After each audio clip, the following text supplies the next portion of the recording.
অনেক বছর পর চলে আসলাম সুস্মিতার বিয়ের ব্লগ নিয়ে। আমি জানি আমি অনেক লেট করে ফেলছি, করার কিছু ছিল না, আমি অনেক বেশি অসুস্থ ছিলাম, স্টিল নাও আমার গলা ভাঙা। চটজলদি রেডি হয়ে আমরা চলে আসছি বিয়ের মণ্ডপে, কারণ বরযাত্রী চলে আসছিল। এই যে আমার বিগ ফ্যান, অনেক বছর পর দেখালাম আমার বিগ ফ্যানকে।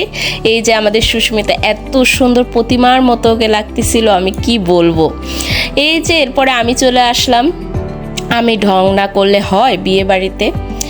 তো মেন কথা হলো এখানে বরযাত্রী আরেকটু পরেই চলে আসে। পরে ক্লিপগুলো অনেকগুলোই মিসিং আছে, যেমন গেট ধরা, এখানে বিয়েতে বসে গেছিলো, গেট ধরা, পা ধোয়ানো, অনেক সুন্দর হয়েছিল, কিন্তু আমরা ভিডিওগুলো করতে পারিনি, সরি টু সে দিস। এই যে এখানে সবাই বসে আছে বিয়ে দেখার জন্য। তারপরে হলো বরযাত্রী আসার পর আমরা সবাইও বসে গেছি।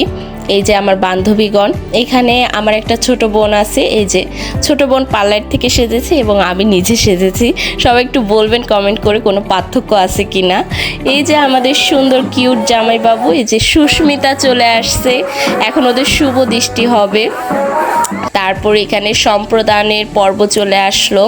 এখানে আমাদের জামাইবাবু খুব কিউট করে সুস্মিতার দিক তাকিয়েছিল, কিন্তু আমি ক্যামেরা অন করার পর জামাইবাবু তাকানো বন্ধ করে দিছিল।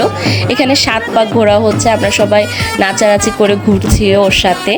এরপরে এই যে সিঁদুরদানের পর মানে একটা মেয়ের চেহারা যে কত সুন্দর হয়ে যায় এটা দেখলেই বোঝা যায়। এরপর এখানে খেলাধুলা হচ্ছে, আমাদের বিয়ের রীতিনীতি অনুযায়ী বিয়ের পরে খেলাধুলা হয়। এই যে সন্টুর বাপ 2 বিয়ে শেষ হওয়ার পর সে আসছে। এখানে আমার ভাই একটা পেকুলা হাসি দিছে। এই যে সকালবেলা আবার সন্টুর বাপ, আমরা সকালে বিয়ের জন্য অপেক্ষা করছি। এই যে সবাই মিলে ভক্তের পুকুর পাড় যাচ্ছি। এই যে আমি, সবাই অনেক নাচানাচি, অনেক আনন্দ করছি আমরা এই বিয়েতে। এই যে সবার নাচ দেখতে পারবেন। এরপরে আসলে বিদায়ের পার্টটা হয়, কিন্তু আমি ওইটা ক্লিপটা মিসিং, কারণ আমরাও অনেক ইমোশনাল হয়ে গেছিলাম। একটা মেয়ের জন্য এই দিনটা খুবই কষ্টকর। এখানে যে খাওয়া দাওয়া করছি যাওয়ার আগ দিয়ে, ভিডিওগ্রাফার ভাইরাও বললো আমাদেরকে একটু ভিডিওতে নেন। এই যে এরপরে যাওয়া, আমাদের বাসায় যাওয়ার টাইম, আমরা খুব নাচানাচি করছিলাম এবং লাস্টে দেখুন আমি কি ব্লকবাস্টার সাজ হবে, সাজ।